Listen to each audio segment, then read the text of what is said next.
We're so glad you're here. We believe in bringing in experts to inspire and to educate women so that they can live empowered, fulfilled, and successful lives. When women support women, we change the world. Here we go. You're going to love this program. Hi, Nancy. Hey, Barbara. So, who are we talking to today? So our guest today is such a respected attorney, a talented leader, a board member, an author, and a speaker. We are so excited to welcome Beth Alcalde today to The Recharge. Hi, Beth. Hi, Nancy. Hi, Barbara. It's great to be here. We're so delighted that you could join us. Thank you. I know Nancy has talked so much about you. There's so much she admires about you. Nancy, tell us more. Sure. So what I admire, there's just so much and hard to kind of cull it down, but I really admire Beth's staunch support of women, how she finds ways to really push boundaries and advocate for women, and the intentional lengths that she goes to really just create unique pathways for their success. It's interesting as I've gotten to know Beth over the years. So she comes from a female-dominated family. She has 4 sisters. She is an identical twin, and she has another set of identical twins in her family, all female. So talk about a female family squad. There's no surprise that she's such a strong supporter of women, which I know is such a priority, Beth, in your life, both personally and professionally. But let me tell you a little bit more about her. She's a partner in the tax and employee benefit and executive compensation practice at Ackerman LLP, where she represents Fortune 500 companies and other public and private entities, including those in the hospitality, healthcare, and higher education sectors. She's a longtime member of Ackerman's board of directors, their executive committee, and she's chaired the firm's professional development committee. And she's also served as the office managing partner of the firm's Palm Beach County offices. In 2021, Beth was recognized by Corporate Counsel magazine's Women, Influence, and Power for her innovative leadership. Welcome, Beth. We are so excited to have you here today. And if you don't mind, we're going to jump right in. Absolutely. Looking forward to it. Yeah, great. I know when we spoke earlier this week that you don't just see yourself as an attorney. For your Right. clients, you really see yourself as that strategic partner, bringing that Right. business and those life experiences to those relationships. Absolutely. And that's a great point. I think that it is, I don't want to say easy, but it is myopic and sort of the natural course of some lawyers' approach to life, that they are so focused on what the legal answer is, Hmm. what is the problem to be solved, and here is what is sort of within the parameters of from a compliance standpoint, what can be done. But what I have tried to do, again, because I have tried to sort of think about my own career through the lens of business practicalities, is I Hmm. try to say when I'm sitting with a client, I hear you, I understand what the issue is. Yes, of course, here are the guide rails from a legal perspective. And let's try to all think through how this slots into the larger business objectives facing the organization. What are the priorities? Let's not sort of get so wrapped up in the nuances that we lose sight of what they're ultimately after. So you're right, Nancy. I look for opportunities to think as a businesswoman, and I'm very appreciative that Ackerman has allowed me to cultivate some of those business skills through leadership positions like serving on the executive committee. Hmm. But I would think that is part of that because you're tenured in your career, because it must take greater confidence to really speak to that in that strategic voice, to really have the confidence to know that this is a way to help make a recommendation. It feels like it's so much easier to get just stuck in the technical aspects of the law versus really take it that next step. Right. That's a fair observation, Barbara. I don't think that it would be accurate for me to say that I carried myself with that sort of operational confidence from the earliest stages. But what I would say is, I think that there are moments in all lives, especially all women's lives, when even outside the place of business, there are opportunities to practice and develop skills that can fast forward that maturation process. And Mhm. so, by way of example, I would just note that, like so many others, there can be difficult periods. Personally in Mhm. folks' lives.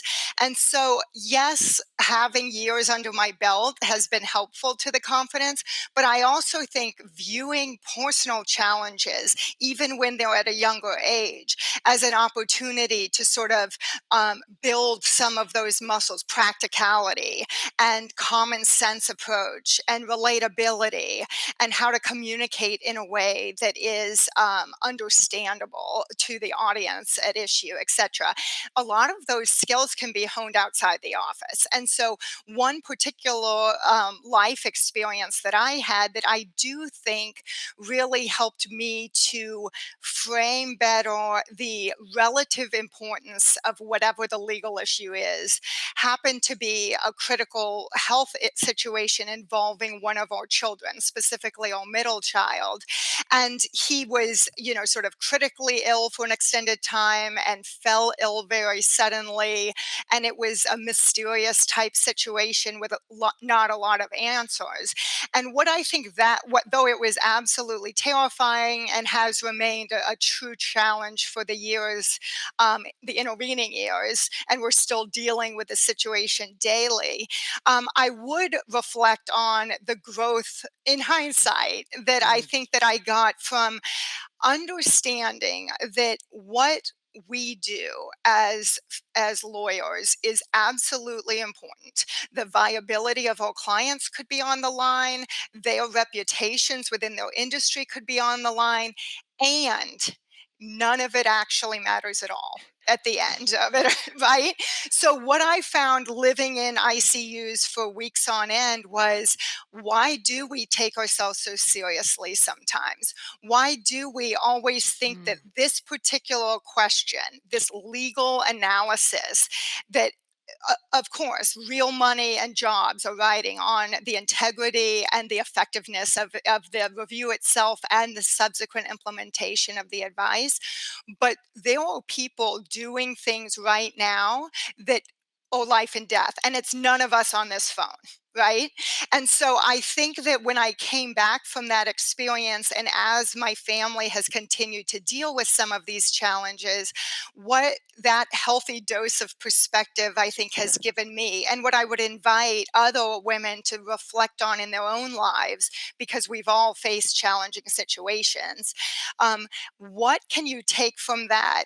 Not to make you think that what you're doing is not important, because it is, but to invite the sort of proper prioritization of what you're doing. And to, when I walk into a boardroom and I'm presenting on a legal issue, I think that sort of humility and that Mm. um, the sort of practical experiences that I've gone through have given me the chance and the ability to use the right tone. I'm much more empathetic to looking at others' facial expressions and reading how what their pressure points may be. I think I've really grown a lot in that sense. So you're right, Barbara. Going back to your initial observation, I think seniority and tenure is an irreplaceable factor in building confidence among female lawyers in particular, but business women more generally. But I also think that regardless of age, regardless of where you happen to be in your career, I would challenge everyone to think about what hard earned life lessons you have and use those, cull from those something positive that you can elevate your professional performance on the back of. Mm, Yeah, that I great. took a lot of notes on that Yeah, one. that was, Thank I mean, you. like that. I'm just taking time to digest all of Yeah, that. that had And I that think it, yeah, that's great. I think, Yeah. I mean, that was That was such great advice, Beth. And what I think about is, something that Barbara and I talk about all the time is focus on who and what matters most. Not that being in the boardroom and presenting doesn't matter, but to your point, all of us on this call, can bring life experiences. That was really deep, um, and such great advice. And is that some of those life experiences? Um, is that what inspires you to push these boundaries, um, and find ways to serve and to help women? I think so. I think that the life experiences have given me the confidence to want to lead by example, Mm, the recognition that I have something to say and to share, and my willingness to speak of difficulties in my life from a health perspective in terms of my child, I think allows for a deeper connection with other women and sort of, I hope, encourages them.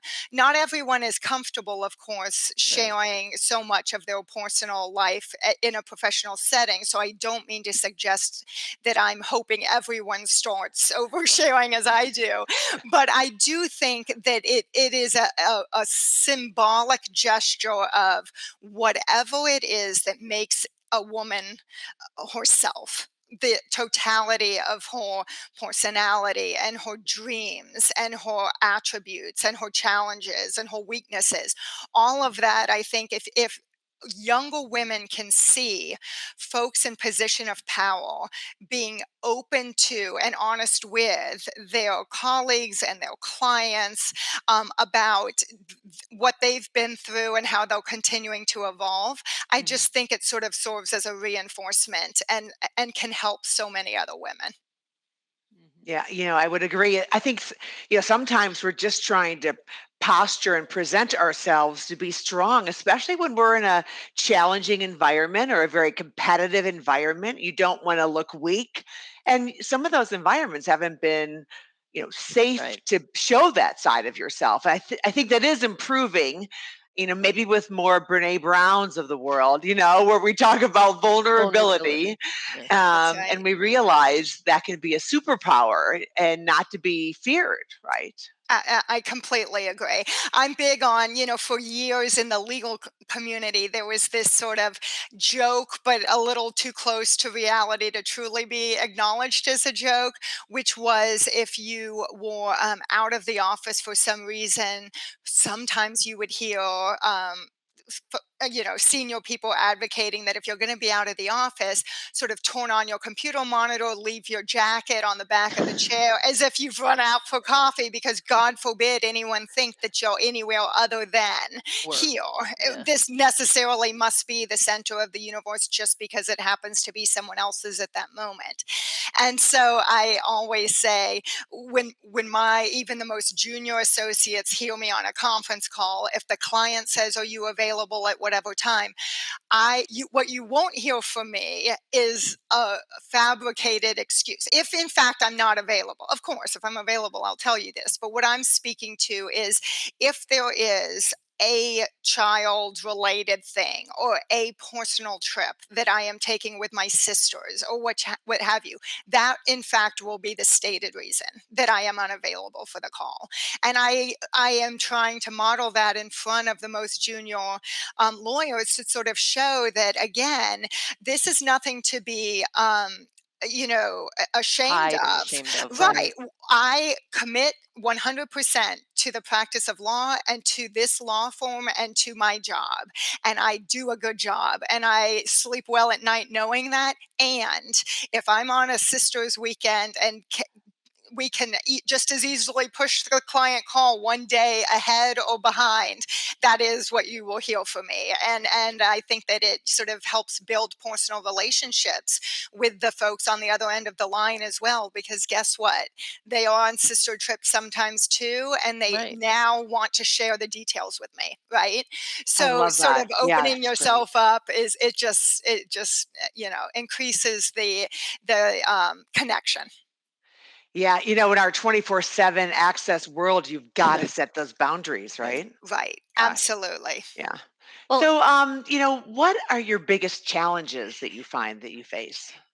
So I think, like so many women, juggling everything at once is a challenge that I have faced at different points in my life in different ways.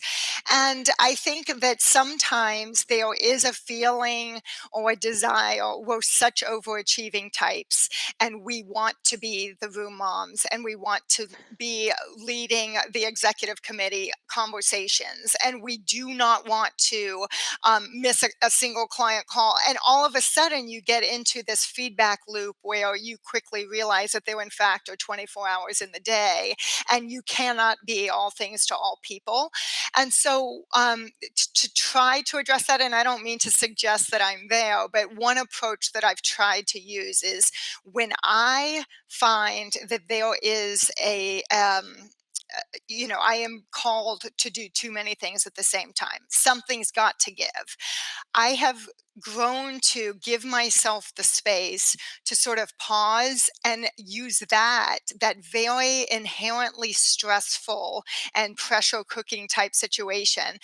I've tried to use that as an opportunity to sort of pause and think creatively. And I think that mm, some of my most creative solutions, some of them are, better than others, but I think that they've come out of exactly that dynamic. I feel that my back is against the wall. I need to be in place A and B at the same time. What's going to give?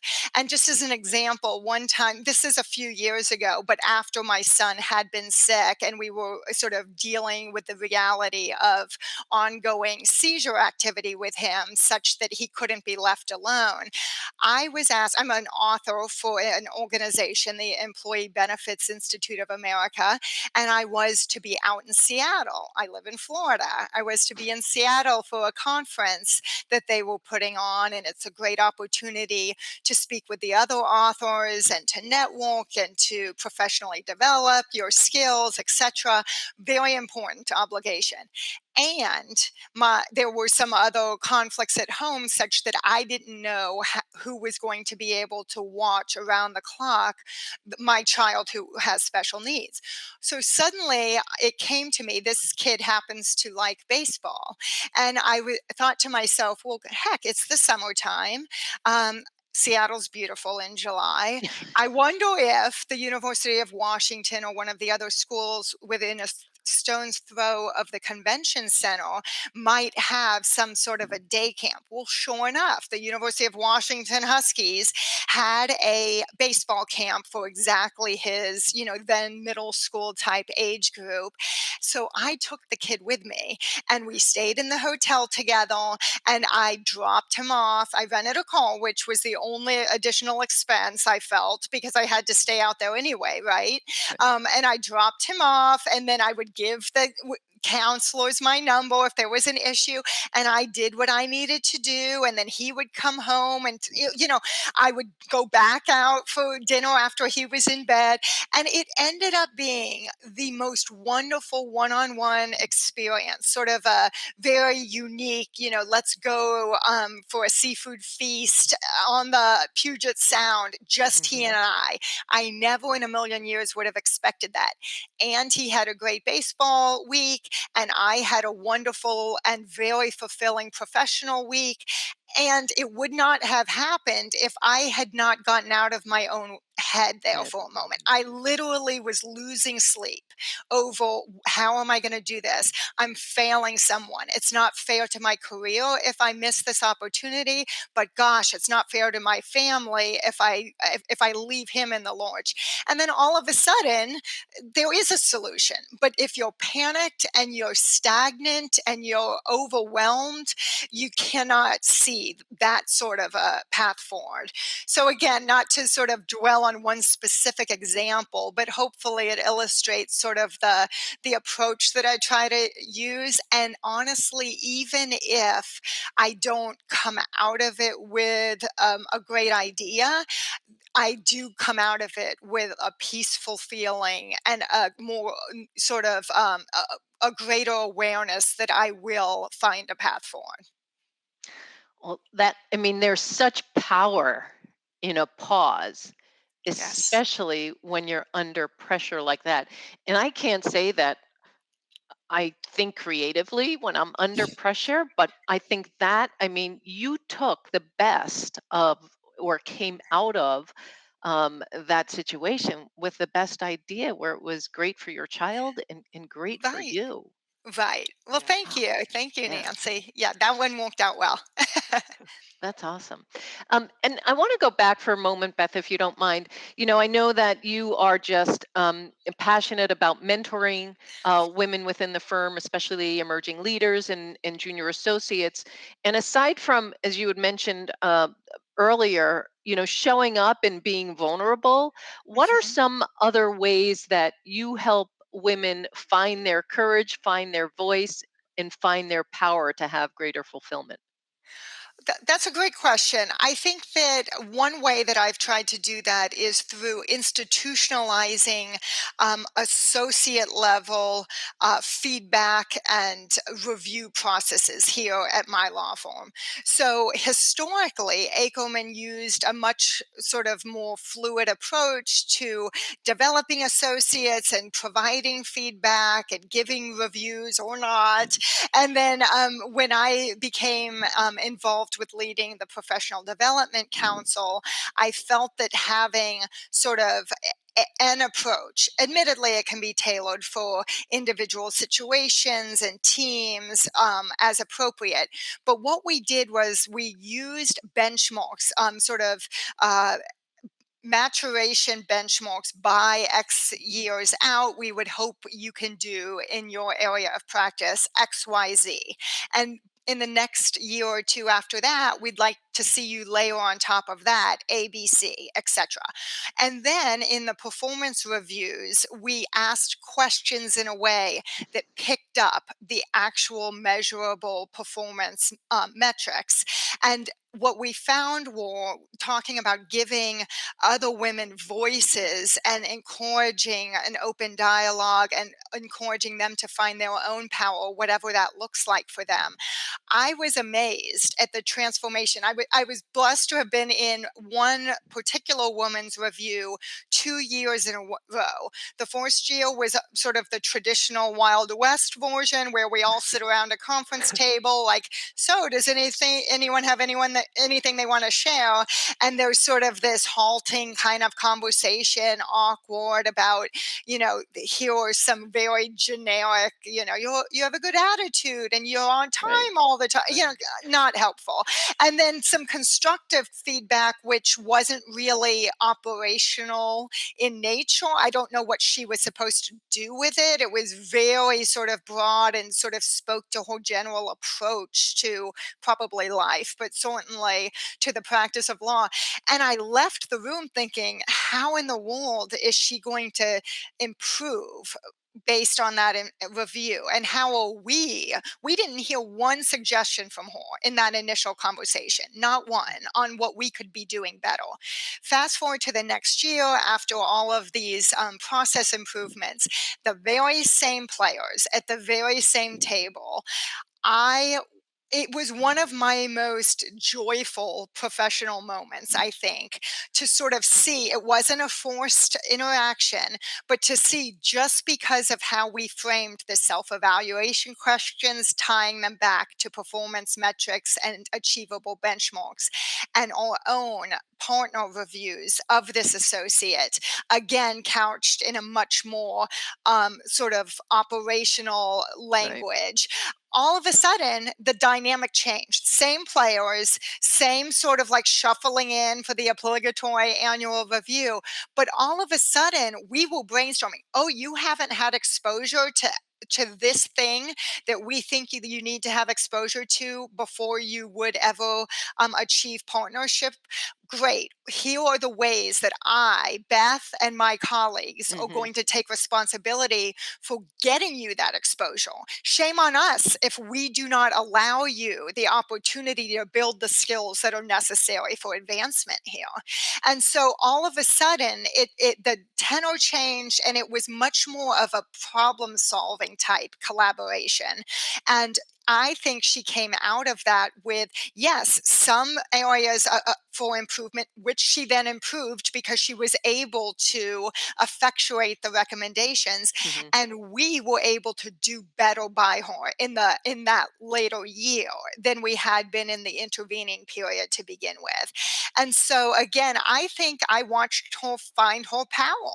She Yeah. was able to vocalize, and we Wow. were able to sort of give her the space and provide enough of a starting point that was dialed into her area of the law that she was able to sort of speak very authoritatively and help us understand what we could do better as well. And I loved seeing it, and I think that's one example of sort of celebrating another woman's power. And I Yeah. hope by the procedural changes that is replicated, even in rooms that I happen to not be in. That's what I pray. Well, That's really yeah. powerful. Yeah, and what I love about that is, uh, everyone wins, right? You and your Yes. colleagues become much more effective at giving, of mentoring, of building allyship, of coaching. She wins because there's something tangible that she can identify, but your firm wins because what a great experience, very fulfilling, and she's more effective Right. at doing better work. Right. Thank Yeah. you. I think so Wow. too. Yeah. So I have a fun question. If you ran Okay. the world and had supreme power, which you may already have, what is the first change you'd make? Right. Yes, some around here would say, "Oh, this is a hypothetical or not?" Because Beth acts like she owns the place. So what would I change? Okay, so if I ran the entire world, I would ask for and model better and demand from others kindness. I Mhm, think, and I fall victim to this sometimes, though it's something that I consciously work on every day. This sort of sarcasm and snarkiness and sort of laughing at someone else's expense. I see far too much of that in professional mm, settings. And I would love to wave my magic wand and help us all be sort of, yes, of course we can, there's a time and a place for sarcasm and jokes and what have you, but I think that if most of that sort of dialogue and the banter could be rooted more in positivity and really celebrating what we see in the way of greatness in others and complimenting each other instead of sort of not mentioning anything positive, but only mentioning when you watch someone in your mind screw up. I mhm, just think what an amazing tsunami of positivity could mm, come from that if we all own that in our own universe, in our own day-to-day interactions, in the meetings that we're in. If we somehow can be more kind ourselves, and if we can find our voice to try to in an effective way, make it clear that it's not okay to be mean. It's not okay to put others down just because you think it's funny or you want to feel better about yourself by comparison. I just would imagine that that could have effects out from there. So that would be my magic wand moment. More love, more mm. kindness, less negativity, and less snarkiness. And especially as women, I think, we have it so within our power to model this sort of kindness. And I think it starts with us, and we should really champion that. Yeah, I I'll love give that. you the wand for that for Yeah, sure. and I'll give you the pixie dust. And it's Yeah. interesting. It Thank you. reminds me of, my mother always said, if you don't have something kind to say, then don't say it at all, type Mhm. of Right, thing. And I right. would agree with you. I think that, it does start with us. And just one quick question. So, um, outside of work, and I've met some of your sisters and know that how important your family is to you. How does Beth take care of Beth? What brings you joy outside of work? How do you exhale? Oh, that's so nice. So I think as sort of an individual exhale. I am someone who very much finds a release through yoga and jogging and sort of having my moments in nature and that. I think beyond that, if I'm looking to be with other humans outside, but yet sort of experience the same exhale, I think that, and I don't want this to sound like find something else to occupy your time. In many respects, that's not going to be the answer to allowing for a release and sort of some feel good opportunity. But I will share that for me, some of the volunteering that I do is among the most Mm, personally rewarding and does sort of give me that release. And as an example of this, I would just mention I can't actually think of a day when I'm sitting at my office when I have felt happier or when I have smiled as broadly as having been told that an organization that I sit on the board of, Epilepsy Florida, and a fund that I helped to establish, the Seizure Dog Scholarship Fund, which provides money to place trained support animals with folks in the state of Florida who suffer with seizures mhm, for whatever reason, to the extent that medically the dog could be helpful for safety and independence reasons. We actually awarded, for, this was, I'm recalling when we awarded the initial scholarship. And I got a call from the organization. I was at my desk at the time, and they said, you know, we did it. We found this wonderful little girl, and they shared with me her, you know, name, and they shared with me her pictures and explained the kindergarten classroom environment into which this bonded pair would be placed. mm, And it was one of those moments that I mm. remember thinking, you know, my cheeks flushed and I smiled and I was just so overjoyed thinking, this is what we can do in life. Like, this is, if you care about something, if you have friends who can come together and sort of try to band together for the collective good, this is what comes out of it. And so Impact. it's Yeah. not really, you're right, it's not sort of an impact on a true release and for Beth Alcalde, but it is a moment of sort of celebration in Beth Alcalde that allows for me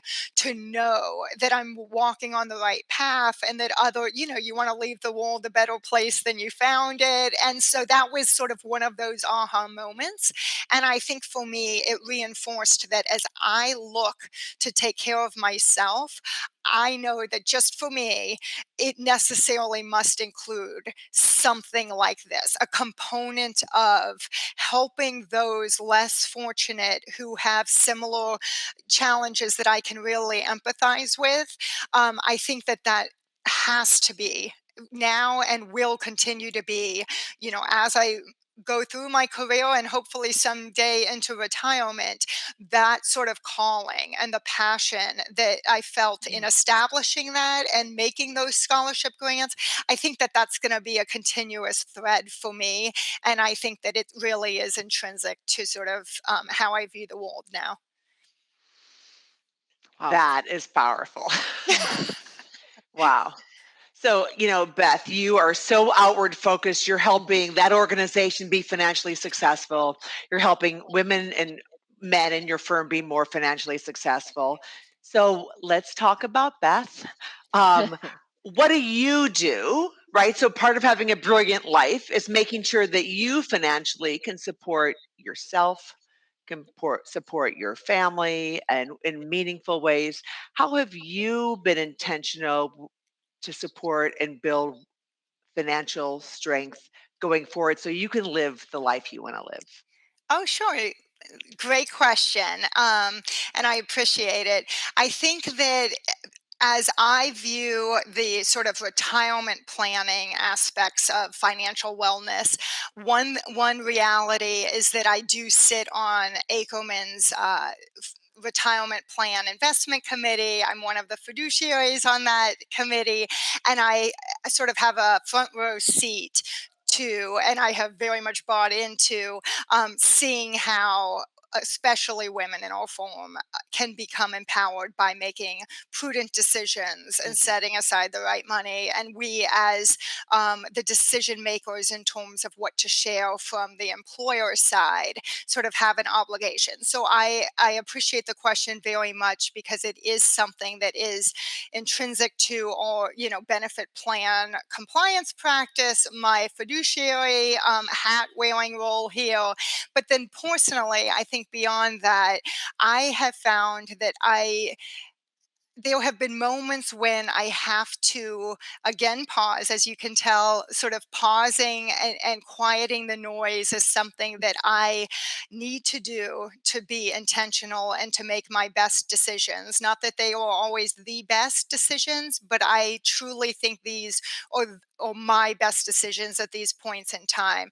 I have prioritized sort of the changing and evolving family dynamics and our own ongoing vision of where we want to go in life as we make financial decisions. And so by that I mean, yes, retirement. I'm planning for that, and I want to know when I am done practicing law, what do I want to be able to do that brings me such joy, but Hmm. instead of just fitting it around the edges, how can I plan my finances in a way to allow that to take up as much room as I want it to take up at some unknown later time?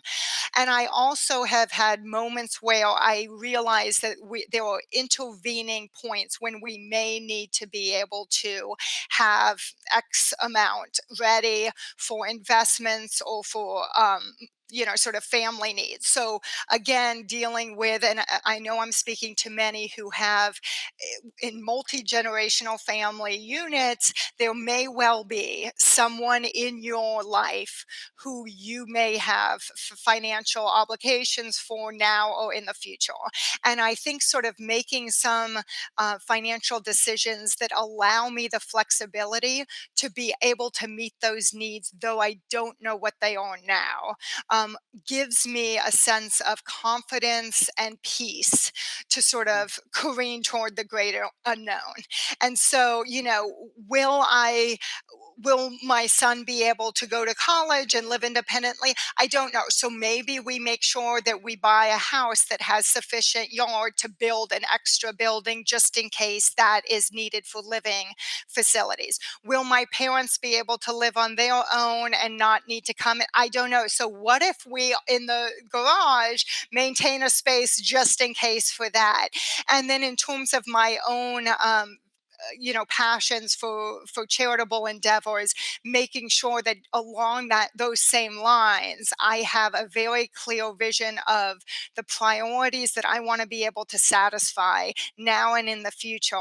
It really does. I think that the financial planning and the financial wellness feeds directly back into my ability to be a grounded Hmm. mother and wife and professional and leader and philanthropist, you name it. None of that happens if I'm in a more agitated or stressful state. And so I do think that sort of having a holistic picture of your professional trajectory and including financial goals within that for yourself will give you such peace and allow you to focus where you have the most benefit for yourself and others.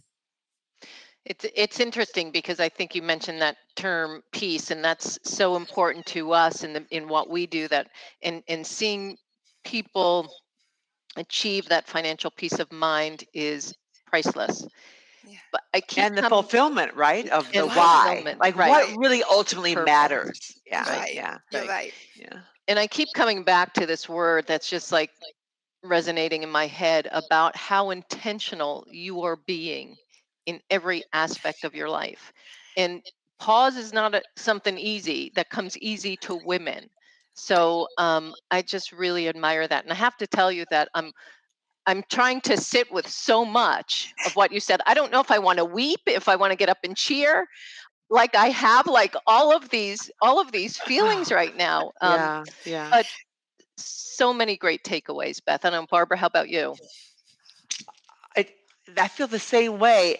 I feel like I'm a better mother and a better professional, just listening to Listening. you Yeah. and gaining some just insights, and also just a lot of wonderful alignment to things that I believe in. And I think you've given me the confidence to even lean into more of that, Yeah. right? Yeah.